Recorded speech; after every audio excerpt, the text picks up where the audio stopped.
Vamos falar hoje sobre numeração. O livro vale a pena ser lido neste ponto aí, todo ele na verdade, mas neste ponto no seguinte sentido. O Porcino e a Sônia, eles reservam aí um pouco da parte histórica da numeração, né?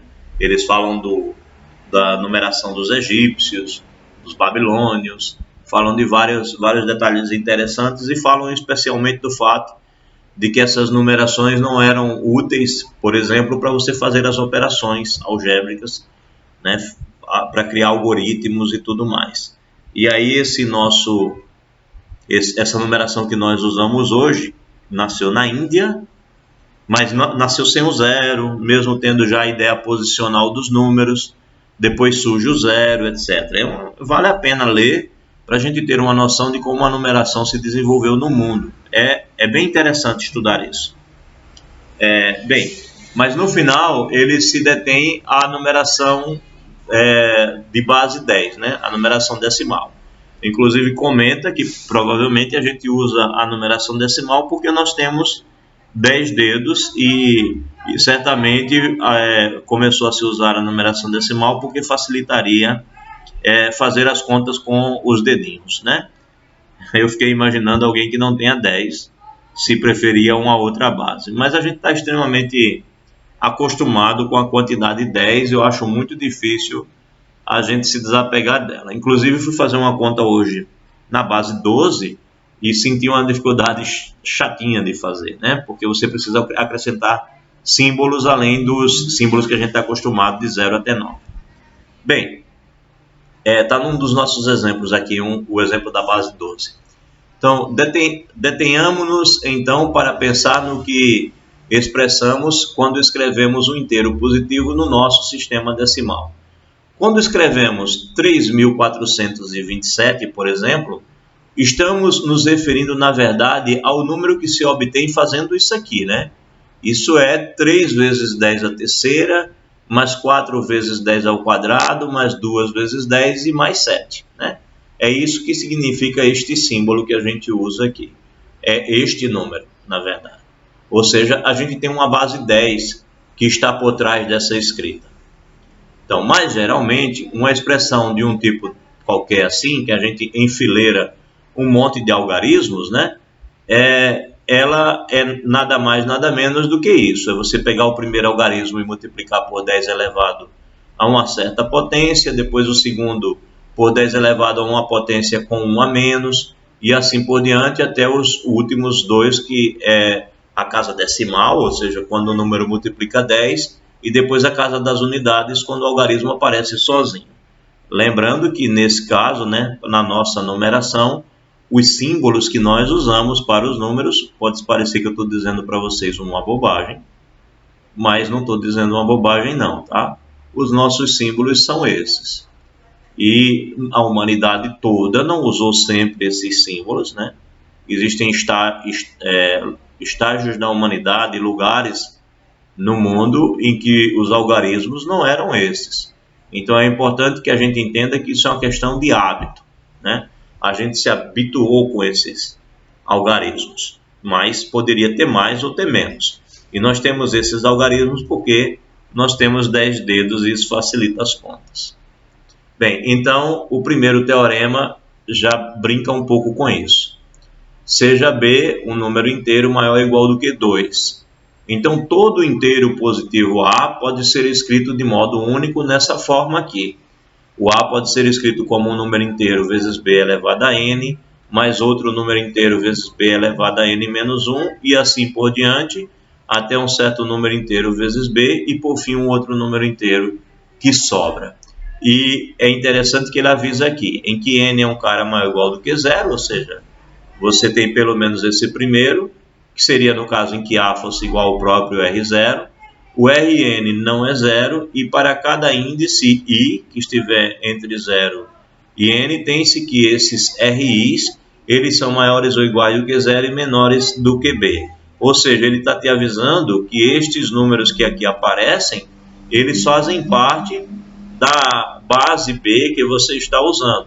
Então, você os coeficientes que aqui aparecem, eles são o 0, o 1, o 2, etc., até chegar no B menos 1, né? Ou melhor, menor do que o B. Então, até chegar no B menos 1, ele não chega no B, né? É o que está acontecendo aqui, ó. 0, 1, 2, 3, 4, 5, 6, 7, 8, 9.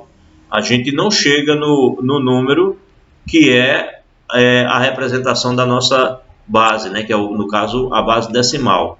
O número da nossa base é a junção do 1 com o 0. Então, nessa nossa forma de escrever, o número B, ele é a junção do número 1 com o 0, ou seja, é a primeira combinação que a gente faz. Isso daqui seria o B, porque a gente para antes de chegar ao número B. O RI é menor do que o número B, tá? Então, o que esse teorema está dizendo é que a gente consegue escrever, dado uma base, um número qualquer maior ou igual do que 2, a gente consegue escrever qualquer número inteiro nesta base. Pois bem, aí para demonstrar, ele precisa provar primeiro que de fato existe a condição de escrever assim, e como ele disse que pode ser de modo único, ele tem que provar também que a maneira de escrever é única.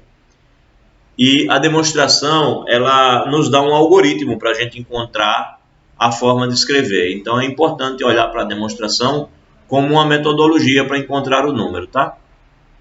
Então, demonstração. Ele começa então pela existência. Dividindo A por B, nós vamos obter um número Q0 e um número R0, tais que o A se escreve como BQ0 mais R0, onde R0 é maior ou igual do que 0 e menor do que B. O que está sendo dito aqui é único e exclusivamente o algoritmo da divisão, né? Está dizendo que existem esses números, porque o algoritmo da divisão nos garante. Então, agora o que ele faz? Ele pega esse quociente, o Q0, e divide pelo B. Como o algoritmo da divisão nos garante que quando você divide, sempre existirá o quociente e o resto, então você vai ter um outro quociente e um outro resto. Com uma observação. Ora, o B ele é menor do que o A, né? E na hora que eu for dividir aqui o Q0, você novamente vai estar com o B menor do que o Q0. Então, o Q0 aqui já vai sendo menor do que o A. E daqui em diante, a gente vai ter sempre uma diminuição dos quocientes, né? Então, dividindo Q0 por B, nós temos isso daqui, onde Q0 é BQ1 mais R1, e o R1 é maior ou igual do que 0 ou menor do que o B, tá? Mas nós já temos aqui um quociente que vai diminuindo. Então, esse processo pode ser repetido.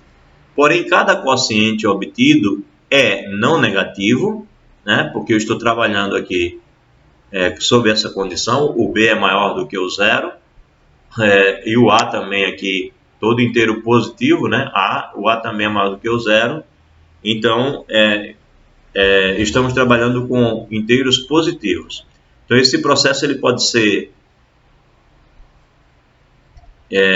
repetido, porém como cada quociente obtido é não negativo e necessariamente menor que o anterior, ele diz aqui verifique, mas é essa observação que a gente acabou de fazer, tá? Os dois são positivos, você sai dividindo e os quocientes são sempre menores.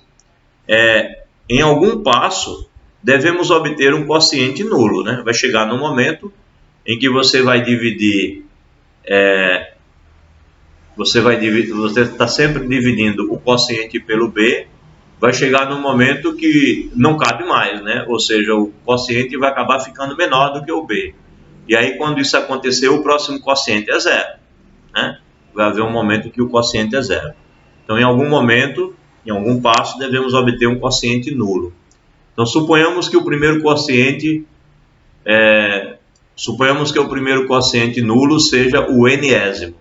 Então, passei aqui fazendo esse monte de divisão. No passo número n, não importa qual seja o passo, eu tenho que o quociente é 0, ou seja, cheguei numa situação em que este quociente anterior é menor do que o B.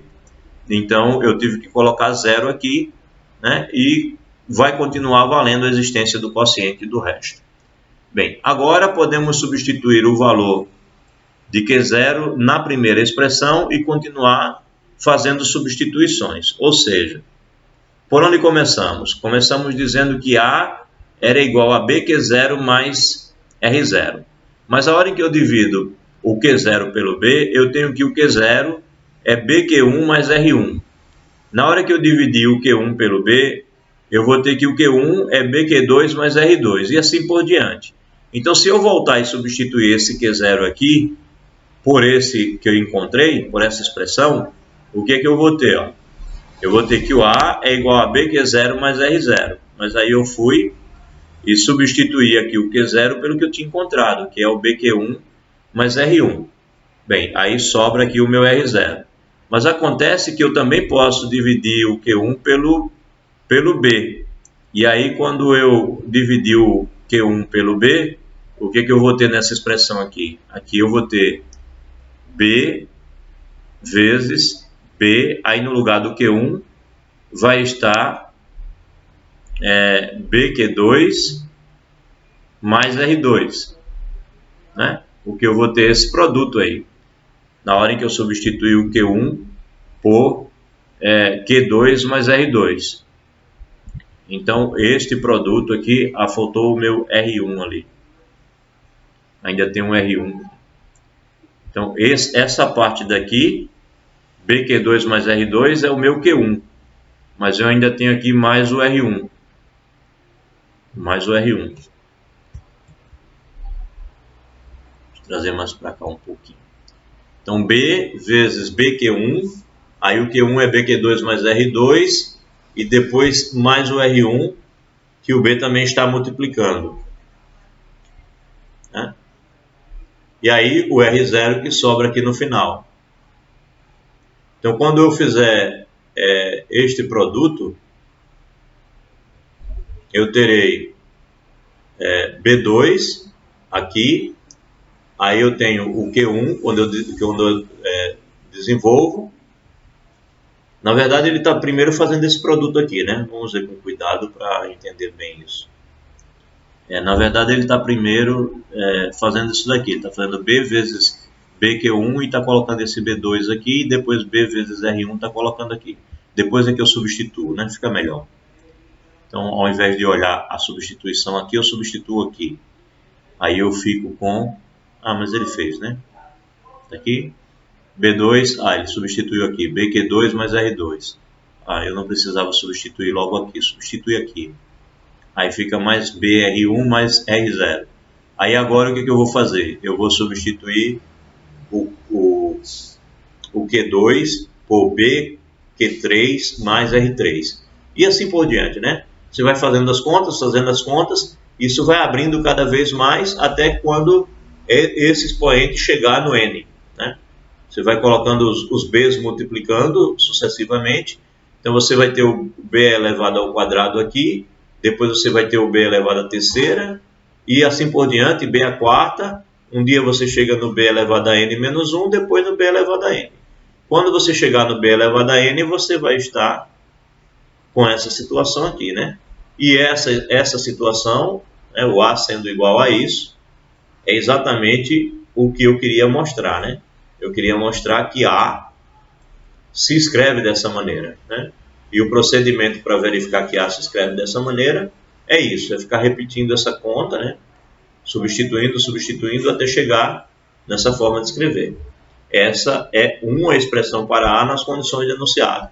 E aqui ele está dizendo uma, porque ele não provou ainda a unicidade. Então ele mostrou que existe essa maneira de escrever o A. Está aqui. O A se escreve de fato dessa maneira. Mas eu preciso mostrar que essa maneira de escrever é única. Então como é que eu faço isso? Eu suponho que temos duas maneiras de escrever esse A, né? É possível escrever de duas formas diferentes.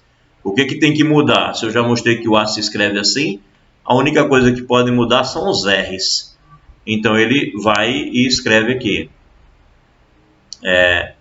Suponha que você tenha uma outra maneira de escrever o A. Né? Suponha que existem duas maneiras, duas expressões para você escrever o A. Então você não só tem o R. Aqui está faltando, acho que esse M aqui, né? Esse M está mal colocado, seria aqui. Então suponha que você tem uma outra maneira de escrever o R. O A, perdão. Então, se você tem uma outra maneira de escrever o A, esse último número aqui que sobra, o R'0, ele pode ser comparado com esse outro R0 pelo seguinte. Ele vai ser igual ao outro pelo seguinte. Porque se você colocar o B em evidência, né, você vai ter essa primeira parte aqui. Você tem B vezes um número mais o R0. E aqui você tem o mesmo B vezes o número mais o R'0. Acontece que o algoritmo da divisão diz que existe um único quociente e um resto, e um único resto quando você divide o A pelo B.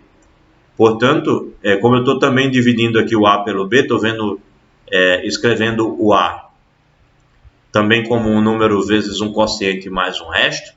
Esses dois quocientes têm que ser iguais e esses dois restos também têm que ser iguais. Então, a gente já conclui de imediato que o R0 e o R'0 são iguais. E, por outro lado, a gente tem que essa soma aqui vai ser igual a essa, né? Aqui é a igualdade dos quocientes e aqui é a igualdade dos restos pelo algoritmo da divisão garantir que são únicos. Bem, já tenho essa igualdade. O que eu faço agora? Coloco de novo o B em evidência, né? Agora, isso daqui já não é mais A. Isso daqui já é um outro número. Mas eles são iguais. Não importa que números sejam, são iguais. Então se são iguais, coloco o B em evidência. Coloco o B em evidência dos dois lados. E seja lá que número for esse, digamos que ele é um número alfa, o outro é o beta, digamos assim. Então se isso daqui é... se isso daqui é alfa e esse daqui também é alfa, é obrigado a ser iguais. Então o que eu tenho é que da divisão de alfa por B, eu teria esse quociente e esse resto. Na divisão de alfa por B, eu teria esse quociente e esse resto. Mas também teria esse quociente e esse resto. Aí o algoritmo da divisão nos garante que os quocientes são iguais e que os restos também são iguais. Dessa forma, eu garanto também que R1 e R1' são iguais e ainda que esse número que eu obtenho fazendo esses produtos e somas aqui, esse número aqui continua igual a esse, porque são os quocientes, portanto iguais. Ora, novamente, se são iguais, digamos que esse daqui é um número beta e esse daqui é um número beta. Você coloca aqui o B em evidência e de novo vai sobrar o R2', o R2 aqui, e você vai conseguir verificar que o R2 é igual ao R2'. Esse procedimento tem que acabar um dia, porque a quantidade de RIs é finita, né? Então, dessa forma, podemos demonstrar sucessivamente que os coeficientes em ambas as expressões são iguais. É claro que esse raciocínio pode ser visto por meio da formalização da indução completa, né? Supõe que é verdade para um, ou seja, pensa na indução sobre o expoente. Supõe que é verdade para um certo expoente, verifica que é para 1, e depois vai mostrando que é verdade supõe para cá e mostra que é verdade para cá mais 1. O procedimento para encontrar a indução completa é esse que a gente acabou de fazer. Bem, aí o que acontece? Você vai provando assim que todos esses RIs, eles são iguais. Ora, se os RIs são todos iguais, então a maneira de escrever o A, não importa se é essa ou essa, não são diferentes, elas são iguais. Então a maneira de escrever o A é única. Quando a gente faz isso, esses restos são justamente os algarismos que a gente vai colocar para representar o número, tá? Então o número na base B, ele será justamente um número escrito com esses algarismos. Você vai ter o algarismo Rn, depois você vai ter o algarismo Rn-1, ele vai sendo dado justamente pelos restos, tá? O R2 depois o R1 e o R0. Então, quando você alinha todos os algarismos que são os restos, lembrando que os restos são sempre maiores ou iguais que zero e menores do que b, portanto servem como algarismos. Pense aqui, se for o 10, seria justamente de 0 até 9. Então eles servem como algarismos e essa é a representação do número na base b, tá certo? O número na base b terá essa representação que é dada pelos restos. Bem, então utilizando esse símbolo para representar a expressão de A na base B, utilizamos e que determinamos no teorema anterior. Naturalmente, omitiremos mencioná-la explicitamente quando trabalharmos com números na base 10. Note que a demonstração anterior dá um método para determinar a expressão de um símbolo dado na base 10. Ou em qualquer uma outra, né? O número da 10 numa outra. Então, por exemplo, eu acho que lendo melhor isso aqui, esse procedimento nos ajuda a pegar um número que está na base 10 e escrever numa outra base. Aí ele dá um exemplo aqui. Ó. Por exemplo, ele quer escrever o número 1329 e ele está dando esse teu número aqui na base 10, tá? Isso daqui está escrito na base 10. Como ele avisou antes, ele não diria quando estivesse na base 10, mas avisa quando estiver em outra base. Ele quer esse cara da base 10 na base 5. Então, como é que faz? Pega o número 1329 e divide por 5. O que você está fazendo? Você está dividindo A pelo B, tá certo? Aí você encontra um Q1 aqui, ó. Aí você pega o Q1 e divide pelo B. Aí você encontra um Q2, que você pega e divide pelo B. Encontra um Q3, que você divide pelo B e encontra um Q4. Aí você divide pelo B e encontra o Q5. O Q5 é 0. Aí acabou, né? Chegou numa situação em que o A era menor do que o B, então o quociente deu 0. Né? O Q4 era menor do que o B, e aí o quociente deu 0. Ok?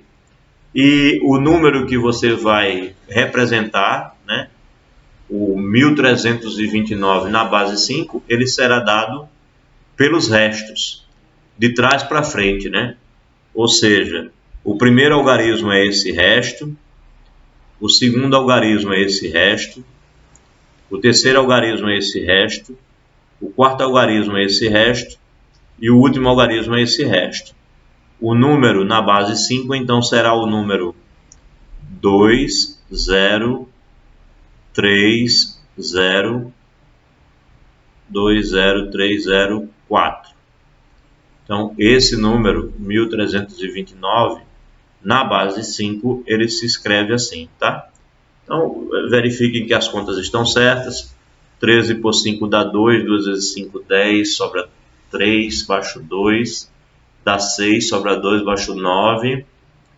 Bem, 29 por 5 dá 5, sobram 4. 265 por 5, 5 vezes 5, 25, para 26, 1, baixo 5, dá 3. 3 vezes 5, 15, não sobrou nada. 53 por 5, bem, dá 10, sobra 3. 10 por 5 dá 2, não sobra nada. E 2 dividido por 5 dá 0 e sobra 2. Então as contas estão certas. Então, conforme demonstramos no teorema anterior, a expressão de 1329 em base 5 será essa, né? Esse número aqui, que é formado pelos restos, de trás para frente, é o número 1329 na base 5. Ok? Legal essa parte aí? Ficou clara? Professor, Oi. e como seria para a gente fazer no modo contrário? No caso, eu tenho a base e encontrar qual é o número. Tem como? Não, você tem que ter um número e uma base, né? Você quer encontrar o número em uma outra base, Só a Então, base. eu tô perguntando assim, se eu tivesse só aquele 2000 e alguma coisa que estão na base 5 e quisesse encontrar qual era o número que Na base origina. 10, né? O número ao contrário, certo? Uhum. Agora eu te dei o número na base 5 e eu quero ele na base 10, não é isso que você quer dizer? Bota lá, por favor, para eu mostrar. É isso, você quer o contrário. O cara te dá o número, ele te deu esse número na base 5 e você quer Mais para descobrir baixo. que, o número na base 10 é esse, não é Isso. isso? É, Né? isso, Não isso, é isso. isso? Tem um É isso, exemplo, isso. tem um exemplo mais à frente, mas eu vou mostrar você com esse número. Se isso daqui está na base 5, né, se eu cheguei para você e disse a você, e pergunto a você, dado este número, 20.304, que está na base 5, qual é na base 10? É essa a pergunta. Né? Qual é o número na base 10? Então a ideia é a seguinte, se esse número está escrito na base 5, isso significa dizer que ele é assim, ó. Ele é assim. Ele é, esse cara é 10, é 5 elevado a 0, aí depois isso daqui vai ser 5 elevado a 1, 5 elevado a 2, a 3 e a 4. Ou seja, é 2 vezes 5 a quarta, mais 0 vezes 5 a terceira, mais 3 vezes 5 ao quadrado, mais 0 vezes 5 elevado a 1 e mais 4 vezes 5 elevado a 0. Tá certo? Estar escrito na base 5 significa dizer que esse número é esse. Ok? É a mesma coisa que, Ok. o nosso 1329. O que significa 1329? 1329, que ele está escrito na base 10, significa que isso é 1 vezes 10 a terceira, mais 3 vezes 10 ao quadrado, mais 2 vezes 10 elevado a 1, mais 9 vezes 10 elevado a 0. É isso que significa o número estar escrito na base 10. É a mesma coisa que a gente está usando aqui. É isso que significa o número estar escrito na base 5. Ok? Aí o que a gente faz? Faz essa conta e descobre como é que ele se escreve na base 10. Por exemplo, bem, a gente já ganhou aqui alguns que são zeros, né? Aqui dá zero, aqui dá zero. Então a gente só precisa fazer essas outras contas. 5 vezes 5, 25. 25 vezes 5, 75, não, 125. 125. E 125 vezes 5, 625. só? 125 vezes 5, 625. Pronto, então aqui dá 625. Né? 625 mais aqui 5 vezes 5, 25 vezes 3, 75. E o 2, professor, ali multiplicando 625. Ah, faltou multiplicar por 2. Isso. Dá 1.250, né? Isso. Pronto, então aqui é 1.250. Obrigado. 1.250. E aqui 3 vezes 25, 75. E aqui 4 vezes 5, 20. Ou 4 vezes 1, né? Então 4. Mais 4. Então isso dá 1.250 somado com 79, né? Que dá 9, 2, 3, 1. 1.329. E eu em dúvida, procurando ver se estava certo. Claro que é, tá aqui o número. 1.329. Tá? Então, deu certo. Funcionou. Na base 10 ele é o 1.329. Fomos e voltamos do problema. Ficou claro? Ficou, obrigada. Nada. Agora, para piorar um pouquinho, o cara pode te pedir para escrever o número na base 12. Então, o problema da base 12 é que, bem, 0, 1, 2, 3, 4, 5. Foi aqui que eu fiquei brincando com o meu cérebro. 6, 7, 8, 9. Isso é a base 10. Aí a base 12, eu vou ter que ter um número aqui a mais, né? Que é o 10. E vou ter que ter um número a mais aqui, que é o 11. O 12 é assim, né? 12. Aí aqui... Não, errei. Tá vendo? Como é chato de fazer. O cérebro brinca com a gente. 12, 13, 14, 15. Já escrevi 16. Já escrevi errado aqui também.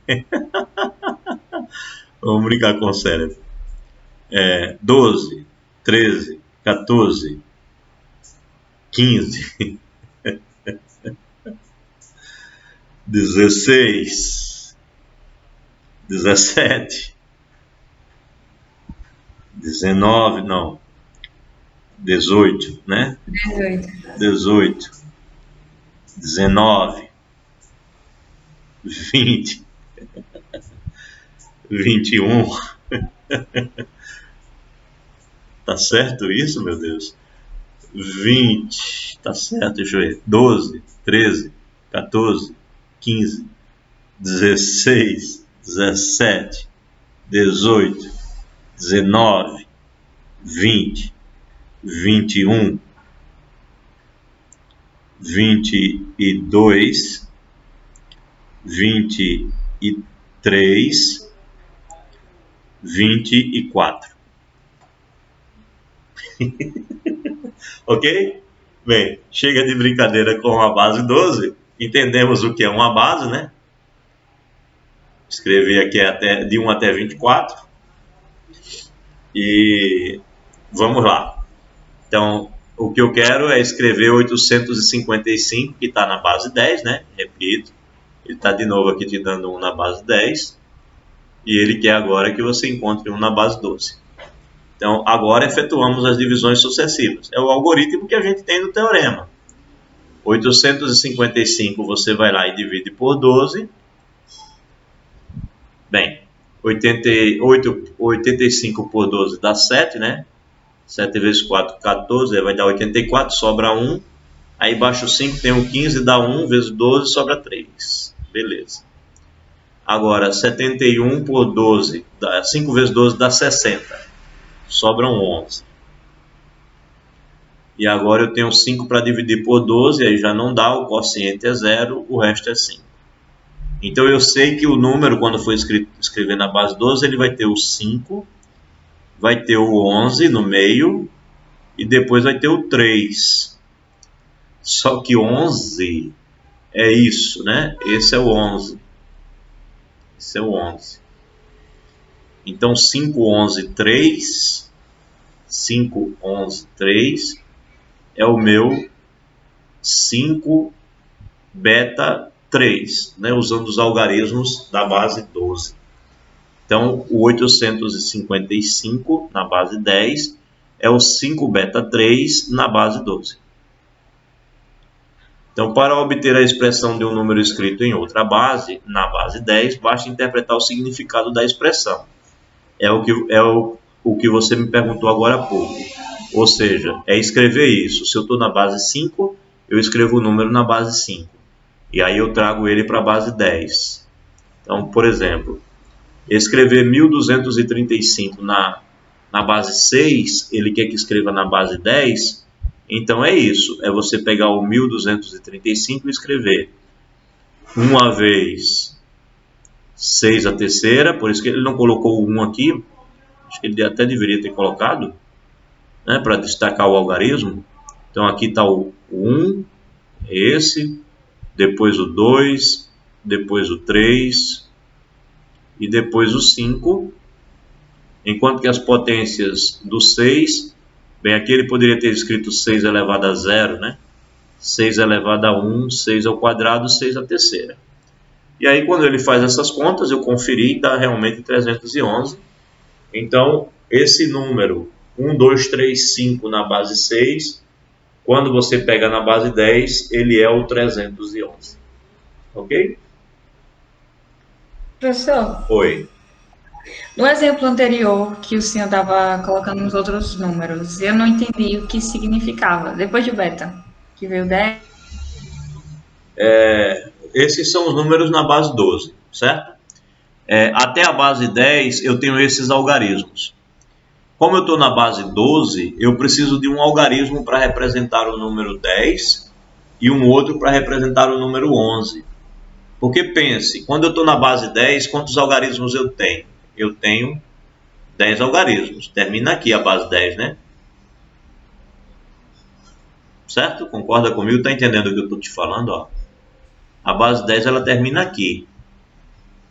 Professor, tinha travado. Oi. Então deixa eu falar de Tinha novo. travado. Ok. Foi. Ó, a base 10 ela vai até esse 10º algarismo, certo? Certo. Como eu estou na base 12, eu preciso de inventar dois números aqui para poder chegar a 12 algarismos. Aí eu vou e invento o número alfa. Invento o número alfa. Isso é um número, um algarismo. Mas como esse é o 9, esse daqui é o 10. Ok? Esse algarismo representa a próxima quantidade. E a próxima quantidade é 10. Tudo bem? Tudo bem. Eu tô falando na linha seguinte, que o senhor começou a dizer que era porque colocou 10 e ele é o 12. Tá, tudo bem até a construção desses algarismos, o 10 e o Sim. 12? O 10 e o 11, Aham. né? O 10 e o 11. Aham. Porque na base 10, a gente não tem um algarismo para o 10. Né?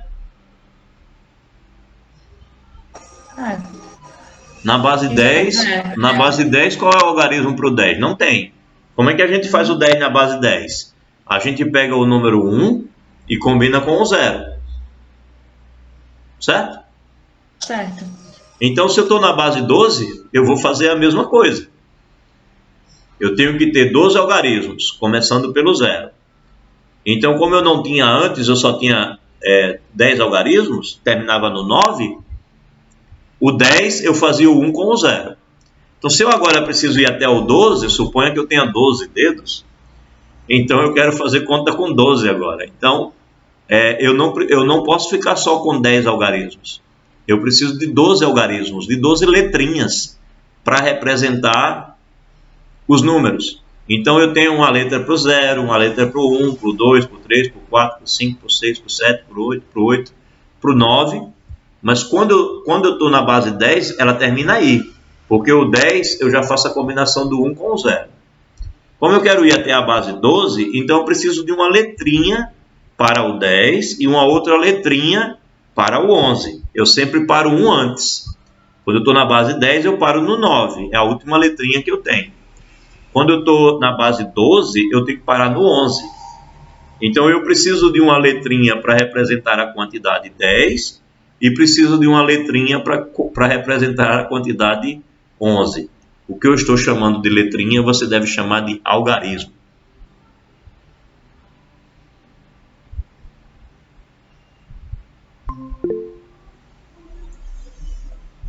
Caiu, não foi?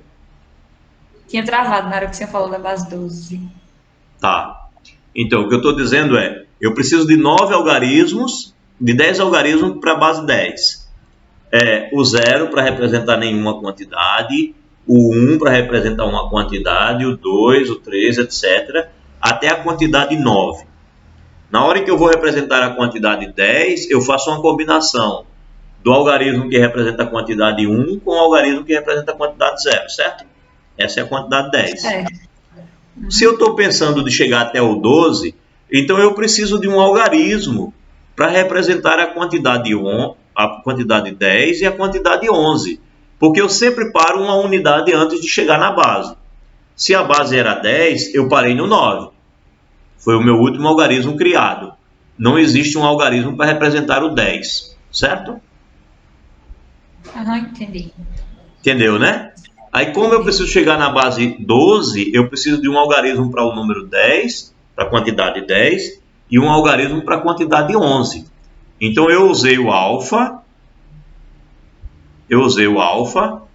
para representar a quantidade 10 é um algarismo.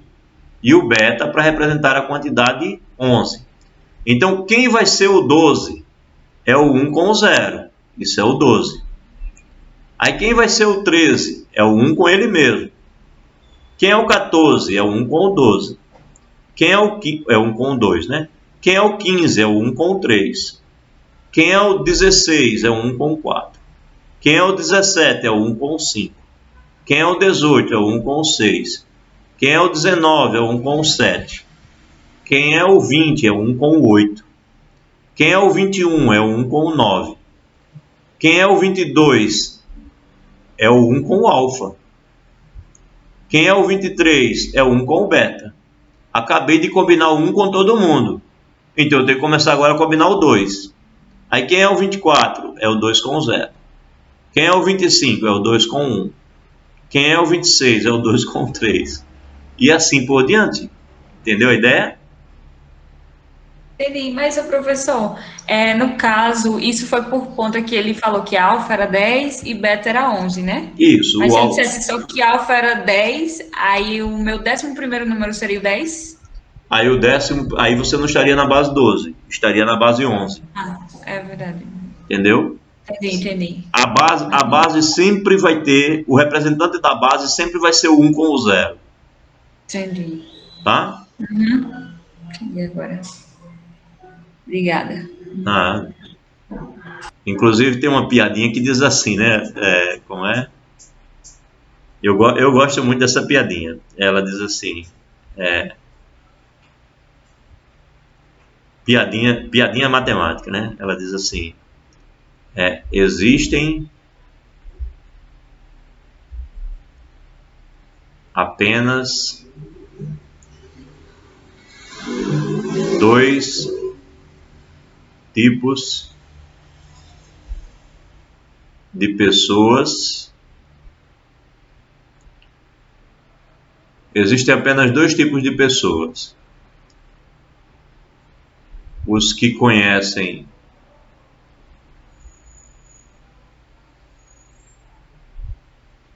a numeração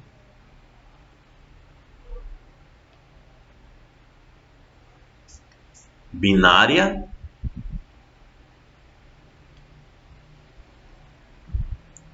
e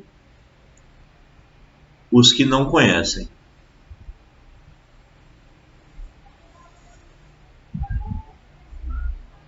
Pronto, eu gosto dessa piadinha. Porque tem o 10 ali, né? Porque são dois. Porque na base binária, o 0 é 0, o 1 é 1 e o 2 é assim. Então 0, 1, 2. Certo? Quem vai ser o 3? Assim, né? 3. E assim por diante, tá? Então, 0, 1, 2 na numeração binária, esse daqui é o 2. Né? Então, faz sentido. 0, 1, 2. Então, existem apenas dois tipos de pessoas: os que conhecem a numeração binária e os que não conhecem. Aí a pessoa vê esse número 10 aqui, e se a pessoa não entendeu, né? Aí a pessoa vai dizer assim, como é que pode ser 10 se só tem esses dois aqui? Ele disse que eram 10 tipos e no final ele só mostrou 2. É porque a pessoa que disser isso é porque está na parte dos que não conhecem. Então, é uma piada que tem todo o sentido do mundo. Se o cara não entendeu a piada é porque ele está na parte dos que não conhecem. Então, beleza. Já sabemos transformar as coisas para a base 10, indo e voltando. Tá bom?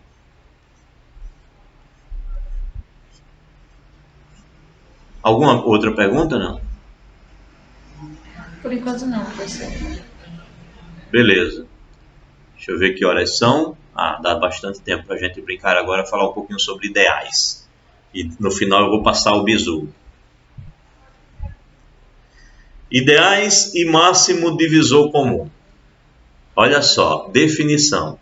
Um conjunto não vazio, J, de números inteiros, diz-se um ideal dizer: A. eu acho que vale a pena fazer o comentário histórico que o Pulcino e a Sônia fazem nesse livro. Ou vocês leiam, por favor.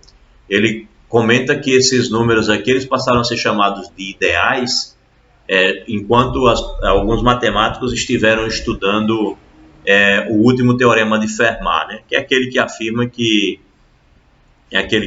que se você tiver x elevado a n igual a y elevado a n mais z elevado a n, se você pegar n maior ou igual que 3, essa equação aqui não tem solução inteira, né?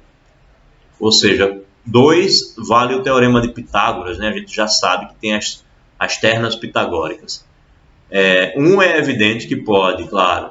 Agora, do 3 em diante, você não tem como resolver essa equação. Não existe 3 números inteiros que, elevados ao mesmo expoente, componham essa equação se esse expoente for maior ou igual do que 3. Né? Esse é o último teorema de Fermat. E em busca da solução desse teorema, da demonstração desse teorema, que foi conseguida em 1995 pelo Andrew Wiles, em busca da demonstração dele, foi que se criou a definição de números ideais. E essa definição passa a fazer com que surja a definição do conjunto chamado ideal, né, que é o conjunto dos números ideais. Então, essa definição ela passou a ser útil para muitas outras coisas em matemática. Então, foi na busca da solução desse problema que surgiu essa definição desse conjunto, e a definição desse conjunto faz parte da demonstração de outros resultados. Então, é muito interessante, essa rápida leitura aí vai ser útil. Leiam, por favor, que é interessante ver esse processo aí histórico. Bem, então, definição. Um conjunto não vazio J de números inteiros diz-se um ideal de Z se acontece o seguinte: quando você soma os dois, continua dentro do conjunto. A gente poderia dizer que ele é fechado para a soma, né?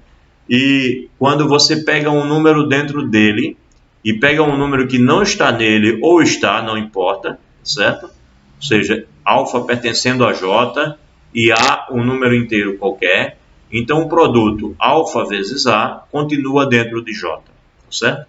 Então, se essas duas coisas acontecem, esse conjunto J é chamado um ideal de Z. Bem, ele diz aqui que é fácil dar exemplos de ideais, pois o próprio Z, claro, né? Se você soma dois inteiros, continua inteiro, e se você multiplica um inteiro por outro inteiro, vai continuar inteiro, né? E se você pega o conjunto que tem só o zero, também é um ideal. Esses serão os ideais triviais do Z, né? Porque ele todo, ou então só o zero, porque se você soma zero com zero, continua zero, e se você multiplicar qualquer inteiro por zero, continuará zero. Então, realmente, zero cumpre essas duas propriedades e o Z todo também cumpre. Portanto, Z e o conjunto que tiver só o zero são ideais de Z. São os chamados ideais triviais. Agora, um exemplo mais interessante é o conjunto dos números pares. Se você multiplica qualquer número inteiro por um número par, o resultado dá par, né? Porque se o 2 divide um dos fatores, ele vai dividir o produto. Então, não adianta você multiplicar, seja lá por qualquer inteiro que for, se pelo menos um fator for par, então aquele produto vai sempre ser par. Aí ele diz, de fato, a soma dos pares é par e o produto de um número par por qualquer outro número também é par. Porém, é fácil ver que o conjunto I dos números ímpares não é ideal, né? Você pega um número par e multiplica por um ímpar, ele vira par. O resultado é par, não adianta.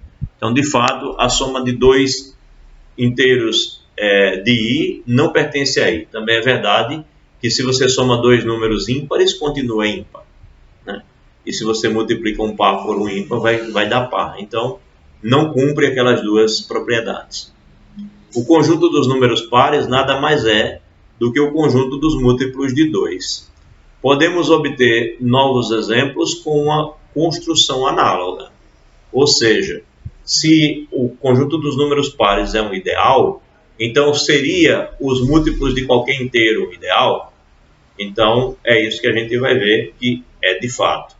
Dado um número inteiro m, indicaremos por m, pertencendo a z, o conjunto dos múltiplos de m, ou seja, m vezes z, que é o conjunto formado pelos m vezes x, enquanto x percorre z. Isto é, o conjunto de todos os múltiplos de m. Mostraremos que mz é um ideal. Então, como é que a gente faz? Bem, pega primeiro 2 e vê se a soma continua lá. Inclusive, já está aí a metodologia para você resolver os exercícios, se o exercício pedir a você para verificar se um certo conjunto é um ideal. Então, com efeito, se você pega dois elementos em mz, existem x e y pertencendo a z, tais que m vezes x dá um certo número alfa, né? E m vezes y dá um certo número beta. Lembre-se que mz é o conjunto dos múltiplos de m. Então, esse alfa e esse beta, eles serão elementos em mz, né? Então, temos que alfa mais beta vai ser mx somado com my. Aí você coloca o m em evidência. Então, alfa mais beta vai ser m vezes x mais y. Portanto, é um múltiplo de m, pertence a mz. Então, você concluiu que se você pegar alfa e beta em mz, a soma de alfa mais beta continua em mz. Cumpre aquela primeira propriedade.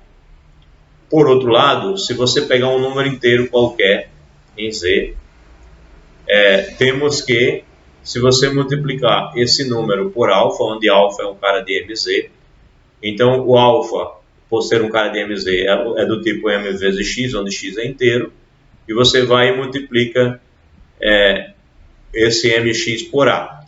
Mas aí você pode associar dessa maneira e ver que mx vezes a é a mesma coisa, escrito assim, né?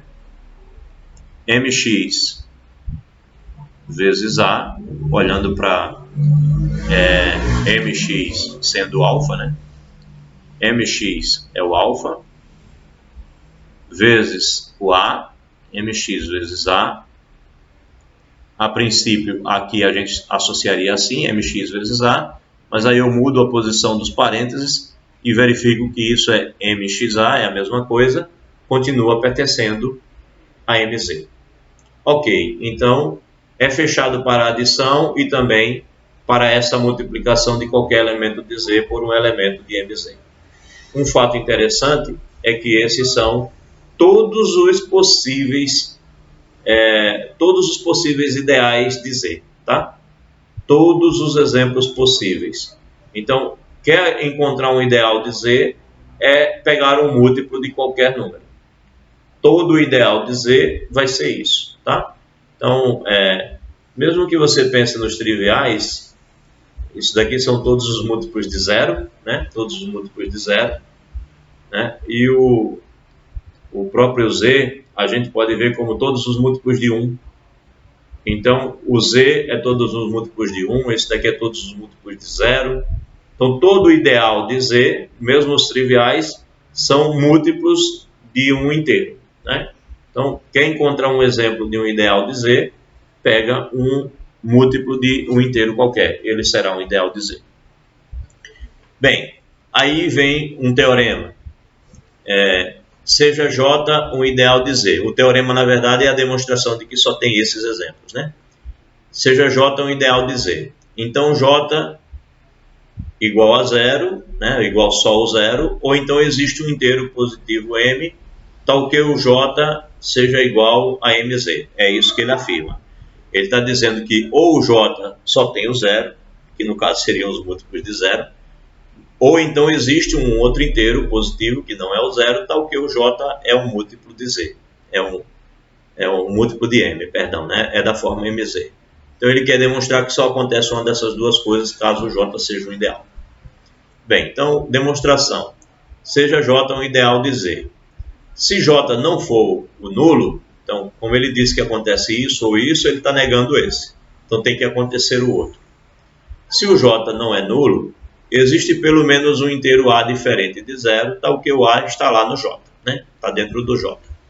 Então, da condição 2 da definição de ideal, vem que menos A pertence a J, porque você multiplica por menos 1, e já que J é um ideal, menos 1 vezes A tem que continuar em J. Então, menos A pertence a J.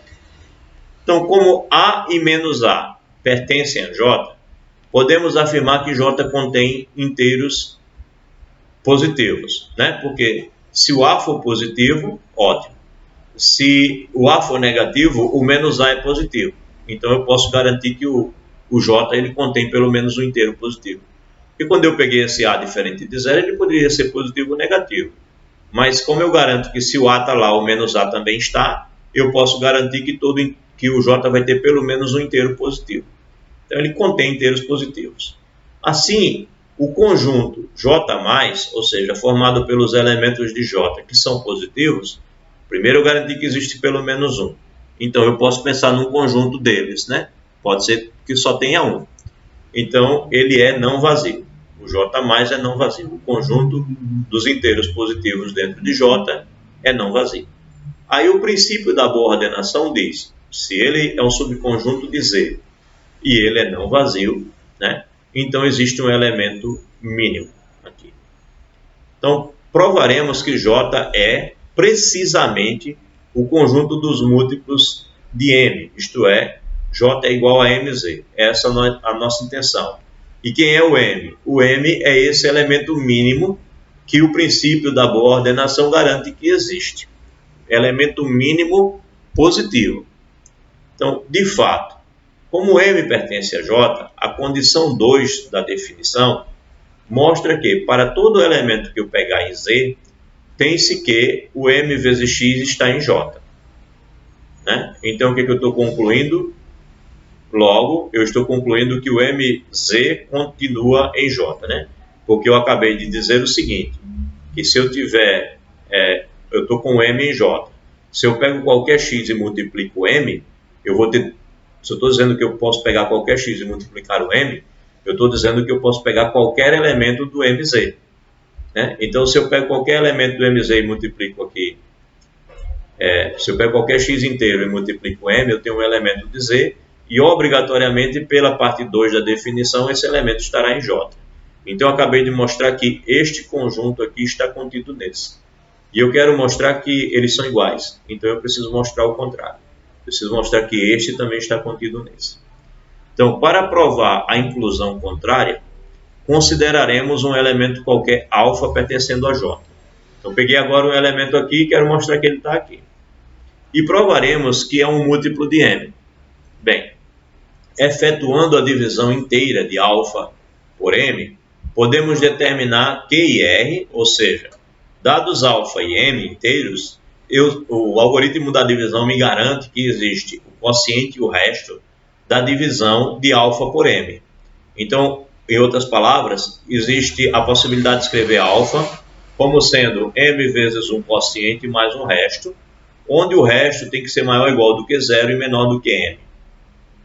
Né?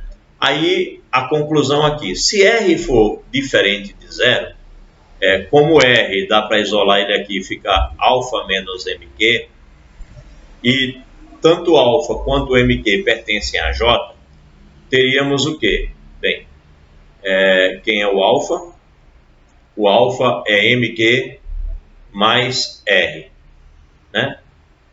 Mas quem era o alfa originalmente? O alfa é um cara em J, né? Então, peguei um elemento qualquer em J, tá? E então essa afirmação dele faz sentido, né? Ele disse que tanto alfa quanto o MQ pertence a J. O alfa ele já tomou em J por hipótese, né? E quem é o MQ?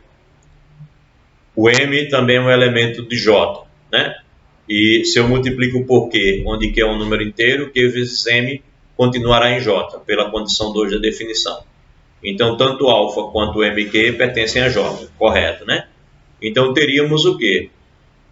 Se o R for diferente do zero, como R é maior ou igual do que zero, né? Então, o R, por ser essa diferença aqui, ele continuaria em J, e ele seria maior ou igual do que zero. Então, ele estaria em J+.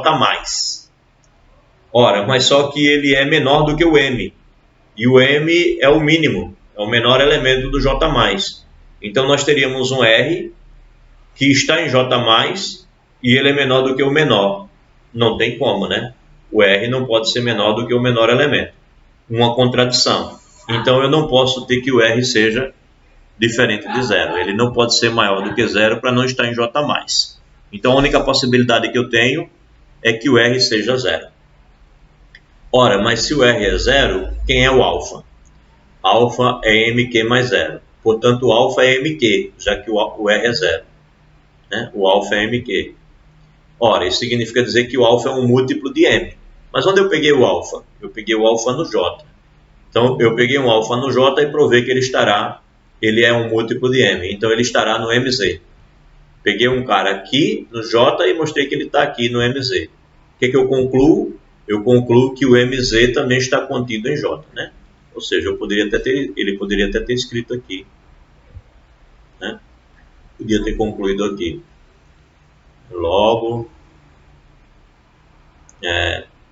J está contido em MZ. Então, essa inclusão aqui, com essa inclusão aqui, provam essa igualdade. Está demonstrado. Bem, tranquilo a demonstração, quer dizer, tranquilo mais ou menos, né? Tem uns passos que tem que pensar um pouquinho, mas acho que nada demais. Né? Tenho a impressão que dá para acompanhar bem. Ok?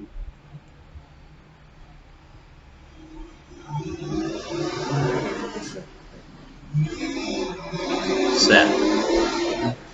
Bem, agora passaremos a estudar alguns conceitos de teoria elementar de números, cujo estudo é facilitado pelo uso da notação de ideal. Então, agora que a gente já conhece o que é um ideal e tem essa notação aí para usar, alguns resultados saem com um pouco mais de tranquilidade. Bem, em toda esta seção, A e B indicarão inteiros, não ambos nulos, tá bom? Um dos dois, pelo menos, diferente de zero.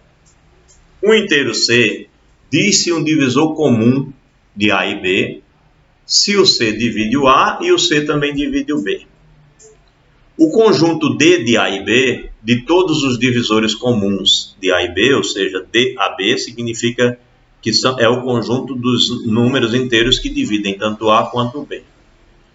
Ele é limitado superiormente, pois se A for diferente de zero, para todo elemento C que você pegar entre os divisores de A e B, divisores comuns de A e B, temos que o C ele tem que ser menor ou igual que o módulo do A para poder dividir o A, né?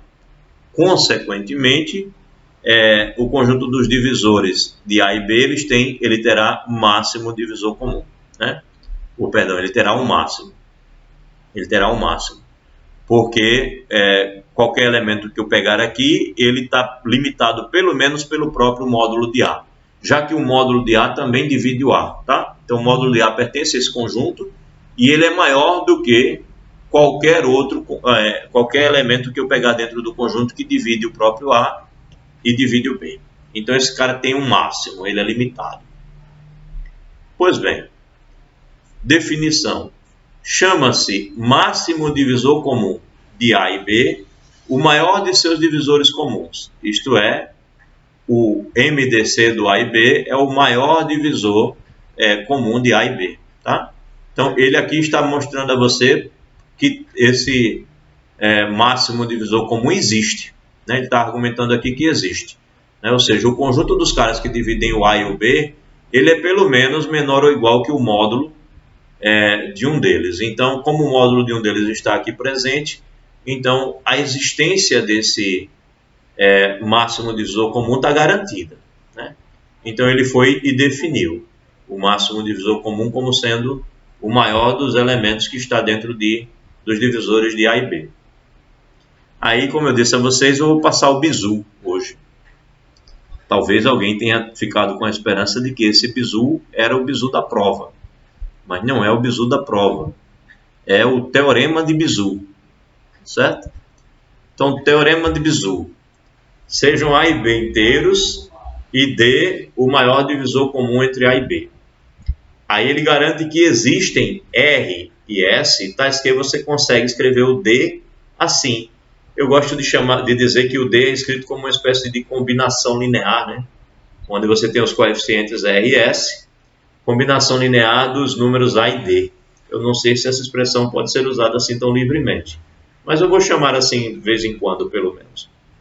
Então, D se escreve como R vezes A mais S vezes B. Lembre-se, A e B são inteiros dados, D é o máximo divisor comum dos dois, e o que o resultado está garantindo é que existem esse R e esse S, tá certo? Existem esses dois caras. Pois bem, vamos ver como é que ele demonstra isso. Ele diz assim: consideremos o conjunto J de todas as possibilidades que eu tenho de escrever R vezes A mais S vezes B. Tá? Considere esse conjunto. J de todas essas possibilidades, onde x e y são inteiros. Então, saiu variando x e y, multiplicando A e B, e os números que eu for encontrando serão os elementos de J. Mostraremos que J é um ideal de Z. Mostraremos que J é um ideal de Z. Então, com efeito, se eu pegar dois elementos em J, eles devem ser da forma, uma combinação desse tipo, né? AB e AB. Então, tanto alfa quanto beta se escrevem como um elementozinho aqui de J. Temos, então, que quando eu somo os dois, né, somo isso tudo aqui, dá para colocar o A em evidência, né? E aí o A vai estar multiplicando o x1 e o x2 aqui somados, o B vai estar multiplicando o y1 e y2, e isso daqui tem o formato dos elementos de J. Portanto, alfa mais beta está em J. A primeira condição foi verificada. Precisamos verificar a segunda. Então, para verificar a segunda, ele diz aqui, de forma análoga, temos que para todo A que pertence a Z e todo alfa que eu pegar em J, o alfa A vai pertencer a J. Bem, ele disse de forma análoga, mas se lhe restar dúvida, ele está dizendo que se eu pegar um A em Z e o alfa pertencendo a J, vamos olhar para esse alfa escrito assim, por exemplo, né? Se você pegar o A e for multiplicar o alfa, ou o alfa multiplicar o A, tanto faz. Eu não gostei desse A, né? Para todo A e todo alfa em J, porque o J já tem um A aqui. Vou botar outra letra, tá? Vou botar um C. Vou colocar um C, já que lá já tem A e B. Então, se eu pegar um C que pertence a Z e um alfa que pertence a J, então vamos pegar esse alfa escrito assim, o que seria o meu alfa C, né? Alfa C seria x1 A, que é o alfa, mais y1 B, então isso daqui é o alfa, vezes C, isso seria igual a C x1A mais CY1B. E aí, como eu posso associar isso assim? Eu tenho aqui um número que pertence a Z, eu tenho aqui um outro número que também pertence a Z, então esse daqui seria o meu X, esse daqui seria o meu Y, que mostram que o alfa C continuaria pertencendo a J. Então, de fato, a segunda condição da definição funciona. Percebam que eu mudei aqui para C para não ficar A vezes A, né? Ficaria estranho. Mas com A também seria verdade. Bem, agora do teorema 232, vem que existe um inteiro positivo. Eu acho que ele escreveu x0, né? x0, tal que J é igual a x0z. Ou seja, o teorema que a gente demonstrou anteriormente dizia que todo ideal de Z é um múltiplo de um certo número inteiro. Então, é isso que ele está dizendo aqui. Do teorema 232, vem que existe um número inteiro, né? Existe um número inteiro aqui, o x0, tal que o J é um múltiplo desse x0, x0 vezes Z. Então, mostraremos que esse x0, né, do qual o J é múltiplo, ele é o MDC, na verdade esse x0 é positivo, está lá na demonstração do teorema, ele é o MDC entre o A e o B. É isso que vamos demonstrar. Lembrando que o A e o B está aqui na definição do J. Tá? O A e o B são fixos. Então, o J, na verdade, são os múltiplos do MDC do A e do B, se o J é definido dessa maneira. É isso que ele quer mostrar agora. Aí ele diz, com efeito, como A é da forma A igual a 1 vezes A mais 0 vezes B, né? Eu sempre consigo escrever o A assim, então eu consigo escrever o A na forma dos elementos de J. Então ele assim consegue argumentar que o A está em J, né? Então o A está em J. Logo, x0 divide A, né? X0 divide A. Porque o x0 ele é o MDC, perdão, eu quero mostrar que o x0 é o MDC. O que eu tenho do x0 é que o J ele é x0 vezes Z, né? Portanto, o que eu tenho é o seguinte, deixa eu argumentar isso de maneira mais interessante. Eu tenho que existe um C, né? Tal que o x0 vezes o C vai dar qualquer elemento do J, qualquer elemento do J vai se escrever como x0 vezes C, né? Porque o J é do tipo x0 vezes Z. Portanto, existe um C pertencendo a Z, e qualquer elemento que eu pegar aqui no J, que tem essa forma, né? A vezes, qual é a forma? A vezes x mais y vezes b, então x vezes a mais y vezes b. Todos esses elementos, x vezes a mais y vezes b, são múltiplos de x0. Isso significa dizer que o x0 divide o x vezes o a e o x0 também divide o y vezes o b. E isso para qualquer x e qualquer y que eu pegar. Então, se ele faz isso para qualquer x e para qualquer y que eu pegar, que ele divide todos os elementos do J, então eu posso pegar x igual a y igual a 1, e aí eu tenho que o x0 divide o a e que o x0 também divide o b. Então, tudo bem. Concordo. O x0, de fato, divide o a e também divide o b. Então, aqui está. Logo, o x0 divide a. De forma idêntica, vem que x0 também divide b. Portanto, o x0 é um divisor comum de a e b. O x0 pertence ao d a b. Bem, para ser máximo divisor comum, ele precisava ser divisor comum. Então, tudo bem, ele é divisor comum. Agora eu preciso mostrar que ele é o máximo, né? Então, ainda como o próprio x0 é um elemento de J, então deve ser da forma, né, se o x0 também é um elemento de J, e ele é, porque x0 vezes 1 daria x0, então ele pertence a J, então ele tem que ter essa forma, RA mais SB com RS pertencendo a Z. Então, se o x0 está aqui dentro, é porque existe um x e um y pertencendo a Z, tal que esse x vezes A mais o y vezes B deu o x0. Então, ele está chamando o x de S e o y de... Não, x de R e o y de S, né? Ele está dizendo que existe um RS, tal que isso acontece. Ok.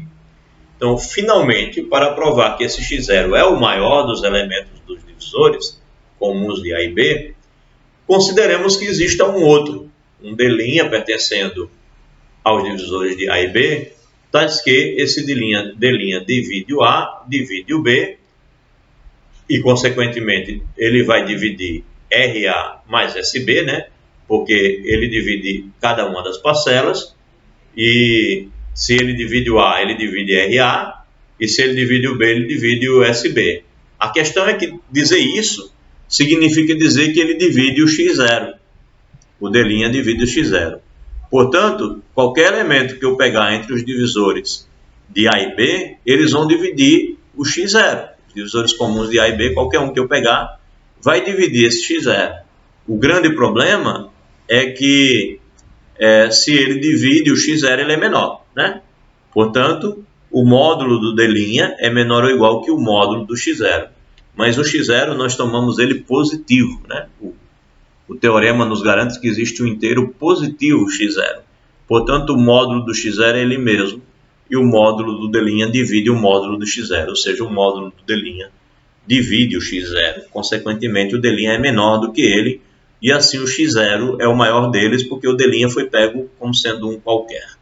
E aí a gente acabou de provar o que está aqui no resultado.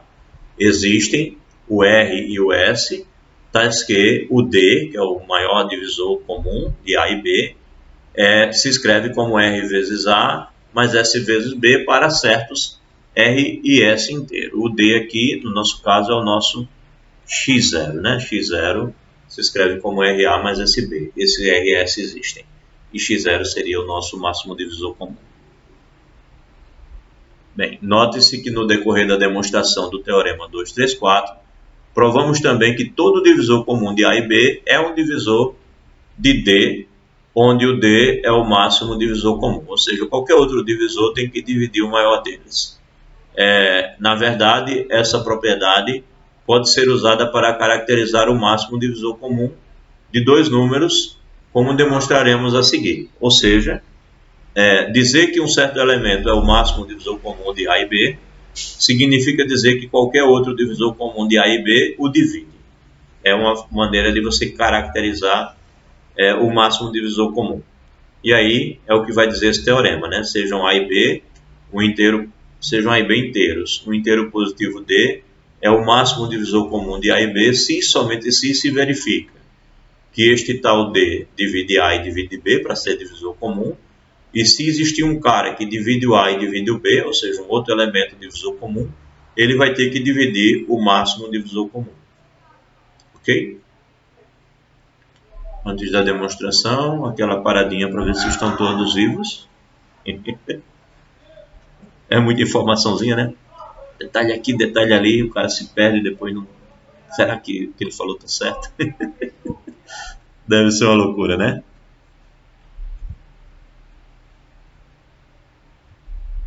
Eu fico falando, bem, eu li, né? E eu já li isso algumas vezes na vida, então eu fico falando uma hora ou outra, às vezes não lembro qual é o detalhe, mas vou buscar e acho e tal. Mas eu me lembro quando eu era aluno, que eu às vezes ficava agoniado com o professor. Não, mas é por isso, daqui tira isso, depois tira isso, e você não sabe mais de onde ele está tirando, é nada. Bem, como a aula é gravada, vocês podem rever e ver de onde é que estão sendo tiradas as ideias novamente. E também podem reler o livro aí quantas vezes quiser. É importante ver quais são as artimanhas, porque as artimanhas que são usadas nas demonstrações são as mesmas artimanhas que serão usadas para você resolver os exercícios, tá? Bom, espero que estejam todos bem. Bem, vamos demonstrar agora esse resultado, né? O máximo divisor comum é dividido por todos os outros divisores comuns. Bem, primeiro precisamos mostrar que o inteiro positivo D é o máximo divisor comum de A e B. Vamos mostrar que ele divide... Na verdade, se ele é o máximo divisor comum, ele tem que ser divisor comum, né? Mas vamos ver o que ele diz aqui. Seja D o máximo divisor comum entre A e B, então, obviamente, D verifica 1. É óbvio, né? Senão ele não é divisor comum, então não pode ser o máximo. E na demonstração do teorema de Bezout, provamos também que a condição 2 se verifica. Nós mostramos que isso acontece, está lá. Aí precisa a volta, né? Porque é um se somente se. É um se somente se. Então, o sentido em que se é máximo divisor comum isso se verifica, esse sentido já foi dado. Foi dado na demonstração do teorema anterior, né? O teorema de Bezout. Então, um dos sentidos já foi dado. A gente precisa agora verificar o contrário, ou seja, se isso acontece, então ele é o máximo divisor comum. E aí ele diz aqui, reciprocamente, se o inteiro positivo D verifica 1, então ele é um divisor comum. Ok, é isso que significa isso aqui. Então, que ele é divisor comum, ótimo. O 1 implica que é divisor comum. A condição 2 afirma que se D' pertence aos divisores comuns, então D' divide D. A condição 2 diz isso, né? Se ele dividir esse, significa dizer que ele pertence aos divisores comuns. Então, se ele pertence aos divisores comuns, então ele divide D. Ora, mas se ele divide D, ele é menor, né? De onde segue que D é o maior dos divisores comuns. Portanto, o D, de fato, é o máximo divisor comum. Uma demonstração bem imediata, né? Bem, a caracterização do máximo divisor comum dada pelo teorema anterior apresenta algumas vantagens. Entre outras, é mais fácil de ser usada e simplificará algumas das demonstrações que se seguem. Então, pensar que o máximo divisor comum é isso, ajuda a gente a demonstrar algumas coisas que têm a ver com o máximo divisor comum. Porque toda vez que o resultado falar D é o máximo divisor comum de A e B, então você já pode usar essas duas afirmações para concluir o que você quiser. Bem, então está aqui, proposição. Sejam A e B inteiros, e seja o tal do D o máximo divisor comum de A e B. E C seja um inteiro não nulo, né? Então você tem o D como máximo divisor comum e o C como inteiro não nulo. Aqui ficou muito, esse aqui ficou parecendo, né? Ficou parecendo com o C, né? E C é um inteiro não nulo. Então o que acontece? Bem, segundo eles, sob essas condições, o MDC de um múltiplo do A e um múltiplo do B, se o D é o MDC de A e B, então ele vai dividir o módulo do C se ele for o MDC de A e B, né? Perdão. Como é isso aqui?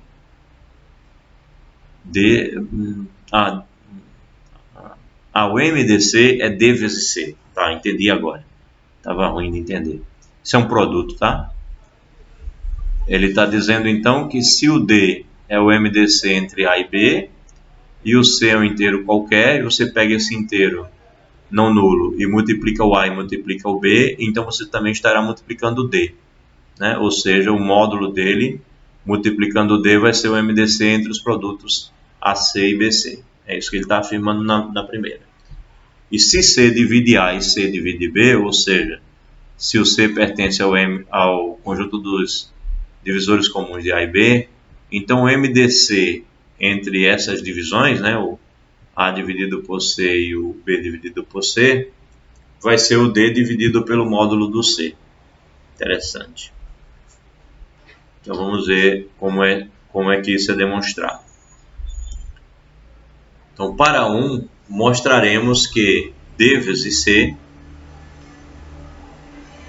verifica as condições 1 e 2. Ou seja, eu quero mostrar que D vezes C é o MDC de AC e BC. Então, basta que eu mostre que D vezes C, que é o que eu quero mostrar que é o MDC, cumprem essas duas condições aqui, né? As condições que definem que D, e no caso aqui o D vai ser o D vezes o módulo de C, que cumpre essas duas condições. Do teorema 235 em relação aos inteiros AB e BC. Então, de fato, como D é o MDC entre A e B, temos em particular que D divide A, logo D vezes o módulo de C divide A vezes C, né? O D divide o A, então se eu vou e multiplico a forma mais coerente, mais correta de verificar essa afirmação é a seguinte: ela é imediata, mas só se houver alguma dúvida, basta você pensar assim, né? D divide A significa dizer que o A ele é igual a um M vezes D, digamos, né? Isso significa D divide A. Ora, se você vai e multiplica isso daqui pelo módulo de C, né? Se você multiplica pelo módulo de C, você vai ter que A vezes o módulo de C vai ser igual a M vezes D, eu posso associar assim, módulo de C. D módulo de C. Né? Multipliquei por módulo de C na direita e por módulo de C na esquerda. Ok. Então eu tenho que D vezes o módulo de C vezes M é isso. Só que se isso daqui é verdade, o módulo de C ou ele é o próprio C, então eu teria que A vezes C é igual a M vezes D módulo de C, D módulo de C. E aqui, daqui eu já posso concluir que D vezes o módulo de C, portanto, D vezes o módulo de C, já que existe um M que eu multiplico ele e dá isso, então D vezes o módulo de C divide o AC, já poderia concluir isso, né? Acho até que, deixa eu colocar um pouquinho mais para frente, acho até que é melhor colocar aqui logo assim, implica nisso, né? Implica que isso é verdade, tirar os 3 pontinhos. D vezes o módulo de C divide o A vezes C. E a outra possibilidade é que o módulo de C seja menos C. Mas se o módulo de C for menos C, eu posso ter A vezes menos C igual a M vezes... Bem, eu posso colocar menos M, né? Bem, vamos escrever assim. M vezes D módulo de C. Mas aí eu tenho que A vezes C é igual a menos M D módulo de C.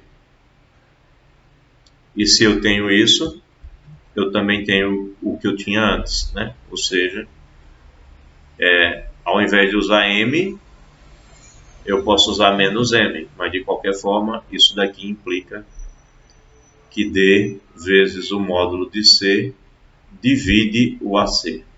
Então, de qualquer forma, D vezes o módulo de C divide o AC, como ele afirmou aqui, né? Então, temos em particular que D divide A, portanto, o D módulo de C divide o AC. Olhando todas essas considerações, fica claro.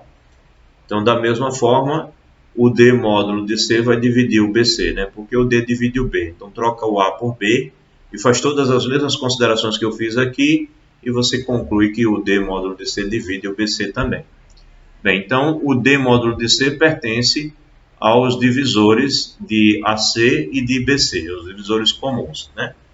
Então, pelo teorema do Bizu, a gente consegue escrever o máximo divisor comum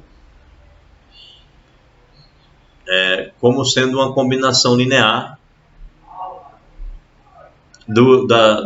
das coisas que ele divide, né? Se ele divide o AC, né? Se o D módulo de C divide o AC e também divide o BC, particularmente eles dividem A módulo de C e B módulo de C. Então eu consigo escrever o D módulo de C como essa combinação linear, ou seja, existem esses R e S inteiros, né, tais que eu consigo escrever dessa maneira. Bem, eu concluo assim, dessa forma, ainda do teorema de Bizu, temos que existem esses caras, tais que eu escrevo o D como RA mais SB, e ele veio aqui e multiplicou por módulo perdão, né? Eu não posso usar D módulo de C como se fosse o máximo divisor, que é o que eu quero provar. O que de fato eu estou usando aqui é o seguinte: o D ele é máximo divisor comum do A e do B. Isso está na minha hipótese, né? Está na hipótese. D é máximo divisor comum de A e B. Então, o que o teorema de Bizu me garante é que eu posso escrever o D assim. Aí ele vai e multiplica o módulo de D em todos os lugares, né? Multiplicou o módulo de D aqui, multiplicou aqui, módulo de C, aqui e aqui. E associou dessa maneira, né? Associou dessa maneira. Então, quando ele faz isso, ele está mostrando que o D módulo de C consegue ser escrito como uma combinação linear, né? Existe o tal R e S, de A vezes módulo de C e B vezes módulo de C. Bem, agora, se o D' é um inteiro, tal que o D' também é divisor comum de AC e BC, da relação acima vem imediatamente que o D', bem, ele vai dividir o A módulo de C e vai dividir o B módulo de C. Portanto, ele divide essa soma. Então, se ele divide essa soma, ele divide esse produto. Então, o D' vai dividir D módulo de C. Vai dividir D módulo de C. Então, eu consegui provar a condição 1. Né? Consegui provar a condição 1.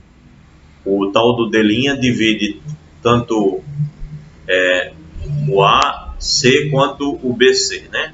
Está provado até aqui a metade que o tal do D' vai dividir tanto o AC, o A módulo de C, como o B módulo de C. Portanto, ele divide o D módulo de C. Ele é a parte 1 dali da proposição está demonstrada, né?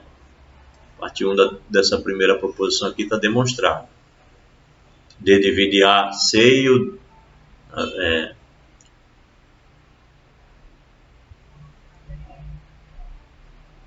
na verdade, eu tenho isso aqui, né? Eu tenho que o D' divide um e divide o outro. Deixa eu só voltar aqui, eu acho que não ficou claro isso para mim também não. Eu tenho a condição 2 agora para olhar, eu acabei de terminar a condição 1. Então, aqui ele usou Bezout, multiplicou por módulo de C todo mundo, e aí ele coloca que se o D' é um inteiro, tal que o D' está no divisor comum do AC e do BC, então eu garanto que o D' também divide esse daqui. Ok. Ué, qual é o 1 e qual é o 2 que ele está mostrando? Eu tenho que se AB é inteiro, D é o máximo divisor comum, então D divide A e D divide B.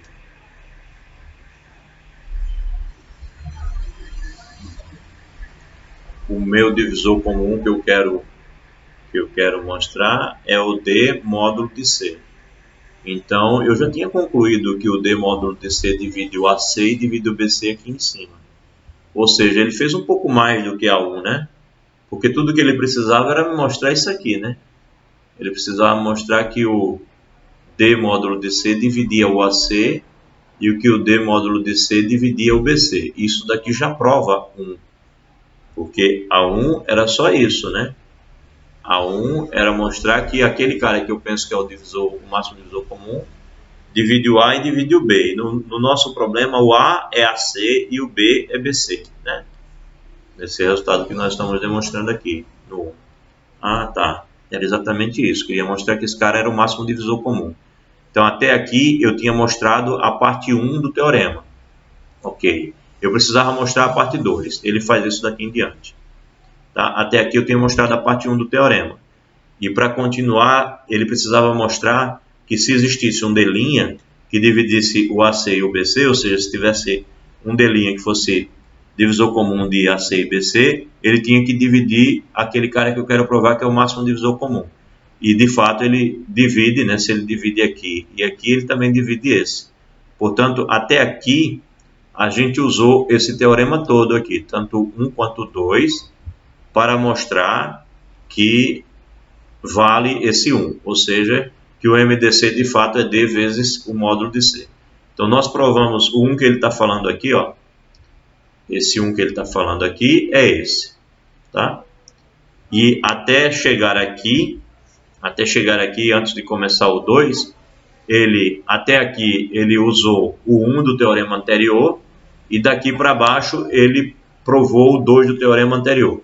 Ou seja, ele usou esse daqui, onde o D que ele estava falando, nesse caso aqui era D módulo de C, no lugar do D, o A era AC e o B era BC, tá? No resultado que a gente está trabalhando são essas as coisas que foram usadas. Pois bem, agora vamos para a segunda parte dessa proposição. Vamos demonstrar esta parte. Eu estava pensando que ele estava se referindo à parte 2 do teorema anterior, mas ele já tinha demonstrado aqui. Então, para provar 2, poderíamos usar um raciocínio análogo, mas daremos uma demonstração mais breve.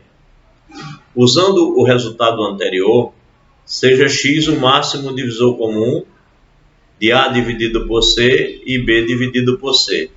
Então, o que ele faz? Ele já provou para o produto, né?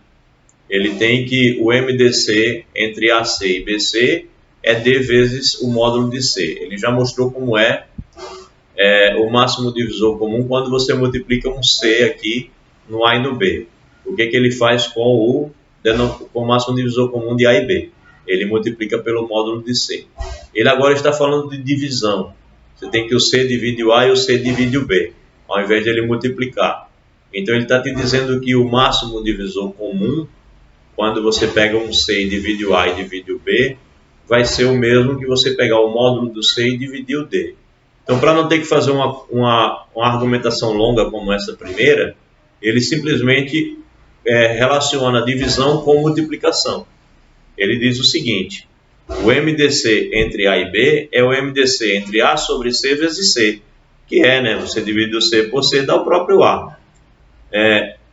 Junto com, deixa eu colocar essa vírgula mais acentuada, para não parecer um produto. É o MDC entre AC vezes C e BC vezes C, porque basta você cancelar o C, você tem o A, né? E aqui você tem o B. Ora, e o que você quer dizer então? Usando o item anterior, se você olhar para isso daqui como sendo A, né? Isso daqui é o A e esse daqui é o B, no item anterior, né? Você estará com AC, BC. Então isso vai ser o MDC do A e do B, vezes o módulo de C. Então, se isso daqui for um A e você está multiplicando por um C, isso daqui for um B, e você está multiplicando por um C, então o MDC desse nosso A aqui, B, né, multiplicando C, segundo o item anterior, vai dar o MDC de A e B, onde o meu A e o B são essas duas divisões, A sobre C e B sobre C. Então é isso que ele faz, ele usa o item anterior para mostrar o item 2, né? Ele mostra o item 2 usando o item anterior. Ele olha para o produto, a divisão A sobre C, usando um produto pelo próprio C, e aí o item anterior diz que o MDC é só você pegar o módulo desse número que você multiplica e multiplicar o MDC desses números que você tinha antes, que você estava multiplicando. Então ele chega nessa igualdade, isto é, você conclui que D, que é igual a x vezes o módulo de C, só que o x que ele está... Bem, se você olha isso como um produto, né? Quem que ele chamou de D? D quem é no item 2? Bem, x é o MDC dessa coisa. Então, se o x é o MDC dessa coisa, o que você tem aqui, desse lado de cá você tem o D, deixa eu escrever. Desse lado de cá você tem o D, isso aqui é o D, isso daqui é o x, né? Então, isso daqui é o x módulo de C. Pronto. E quem é o x? X é o MDC dessa aqui. Então, você tem que D é igual a x vezes o módulo de C. Então, você tem que x é igual a D dividido pelo módulo de C. D dividido pelo módulo de C. E quem é o D? O D é o módulo de... é o MDC, módulo de C. Não. Módulo de C aqui. E quem é o D é o MDC entre A e B. Então, você conclui... Acho que eu vou precisar disso aqui de novo. Deixa eu colocar de mais perto. Não consigo tirar aqui. Você conclui quem é o X. O X é o MDC desse cara. Pronto, é só você substituir aqui. Você tem que o MDC de A dividido por C e B dividido por C é igual ao MDC de A e B dividido pelo módulo do C, que era o que você queria demonstrar, né? MDC é o D, que é o MDC de A e B, dividido pelo módulo do C, tá certo? Ok. Isso termina esse resultado aqui, essa proposição. Ou seja, ele está dizendo que se você multiplica um número pelos dois, você multiplica o MDC pelo módulo. E se você divide os dois números por um outro número, você divide pelo módulo MDC, que será o MDC dessa divisão.